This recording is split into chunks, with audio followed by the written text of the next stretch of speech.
আমরা সবাই জানি ইনফ্লেশনের কারণে টাকার মান কমে যায় ও জিনিসপত্রের দাম বেড়ে যায়। কিন্তু অবাক করা বিষয় হচ্ছে কিছু কিছু কোম্পানি তাদের প্রোডাক্টের দাম কখনোই বাড়ায় না, কিংবা বাড়ালেও খুবই কম মার্জিনে বাড়ায়। এই যেমন ধরেন পটাটো চিপস ও বিভিন্ন কোম্পানির বিস্কুট। বেঙ্গলের এই চিপসের দাম আগেও ছিল 10 টাকা, এখনো সেই 10 টাকাই আছে। এরা আসলে আমাদের ধোঁকা দেয় অন্য লেভেলে। এটাকে বলে শ্রিঙ্কফ্লেশন।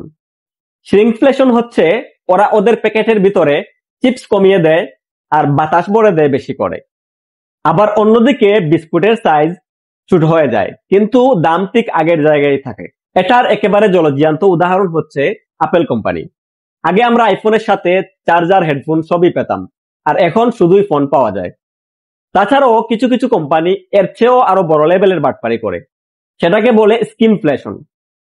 ওরা প্রোডাক্টের দামও বাড়ায় না, সাইজও ছোট করে না, ওরা প্রোডাক্টের কোয়ালিটিতেই কম্প্রোমাইজ করে ফেলে।